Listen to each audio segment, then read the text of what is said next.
அனைவருக்கும் வணக்கம். 52 வார நலவாழ்வு பயணத்தினுடைய 8வது வாரம். இதுவரைக்கும் நம்ம படுக்கையிலிருந்து எழுந்த உடனே செய்யக்கூடிய சில ஆசனங்களை பார்த்தோம். இன்னைக்கு படுக்கைக்கு போகிறதுக்கு முன்னாடி செய்யக்கூடிய ஒரு ஆசனம் பார்க்கலாம். இந்த ஆசனத்தினுடைய பெயர் விபரீத கரணி. விபரீத அப்படின்னா தலைகீழாக அர்த்தம். கரணினா செயல். தலைகீழாக செய்யக்கூடிய ஆசனங்களுக்கு விபரீதன்னு ஒரு பிரிஃபிக்ஸ் வரும். அதில் ஒன்று இந்த விபரீத கரணி. அது எப்படி செய்யலாம்னு பார்க்கலாம். முதல் இந்த செவத்தை ஒட்டி எவ்வளோ ஒட்டி போக முடியுமோ அவ்வளோ ஒட்டி போயிட்டு அப்படி பக்கவாட்டில் படுங்க. படுக்கும் போதும் நம்மளுடைய இடுப்பு செவரை ஒட்டியே இருக்கணும். ரிலாக்ஸாக படுத்து காலை செவத்துக்கு கொண்டு போயிடலாம். ஸோ நம்மளுடைய இடுப்பு செவத்தை ஒட்டி இருக்கு. ப்ராப்பர் எல் ஷேப்பில் நம்ம இருப்போம். இவ்வளோதான் ஆசனம்.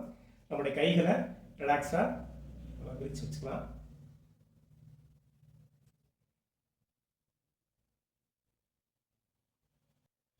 நம்ம இந்த விபரீத கரணி செஞ்சுட்டு காலை கீழே இறக்கிட்டு அப்படியே தூங்கிடலாம். அப்போது நம்ம எங்கே படுக்க போகிறோமோ அந்த படுக்கிற இடத்துலையே இந்த விபரீத கரணி செய்கிற மாதிரியான ஒரு செட்டப் இருந்ததுன்னா ரொம்ப சிறப்பாக இருக்கும்.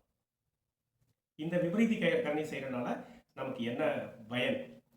நம்மளுடைய ரத்த ஓட்டம் கீழே பாதத்திலிருந்து நம்ம இதயத்துக்கு வரக்கூடிய ரத்த ஓட்டம் ரொம்ப சீராக நாள் முழுக்க நம்ம நேராகவே இருக்கும்.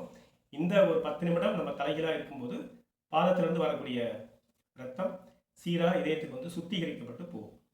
இது முதல் விஷயம். இந்த ரத்தம் சீராக ஓடிச்சுன்னா நம்ம அந்த நரம்பு சுருள் அப்படின்னு சொல்லக்கூடிய வெரிகோஸ் வெயின் நமக்கு ப்ராப்ளம் வராது. அப்படி இருந்ததுன்னா அது கொஞ்சம் படிப்படியாக குறையும். ரத்தம் நமக்கு முழுமையாக வயிற்று பகுதிக்கு வர்றதுனால வயிற்று பகுதியில் ஜீரணம் வந்து எளிதாகும், ஜீரணம் மேம்படும்.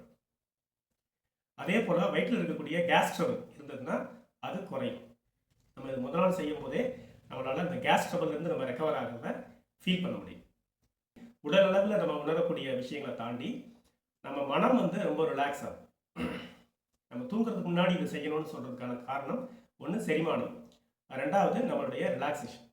மென்டலாக நம்ம வந்து ரிலாக்ஸ் ஆகும். நிறைய பயிற்சிகள் உடலில் மட்டும் வேலை பண்ணுறதில்ல, மனதிலையும் வேலை பண்ணோம். அப்புறம் ரொம்ப ரிலாக்ஸ் ஆகிறனால நம்ம எந்த டென்ஷன் இல்லாமல் நம்ம ஆழ்ந்த ஒரு தூக்கத்துக்கு போகக்கூடிய பலன் கிடைக்கும். நல்லா தூங்கினோம்னாலுமே பல விஷயங்கள் நமக்கு அடுத்த நாள் சுறுசுறுப்பாக இருக்கலாம், அடுத்த நாள் நம்மளோட வேலையில் ஃபோக்கஸாக இருக்கலாம். அப்போது பல விதங்களில் இந்த ஆசனம் நமக்கு பயன் தருது.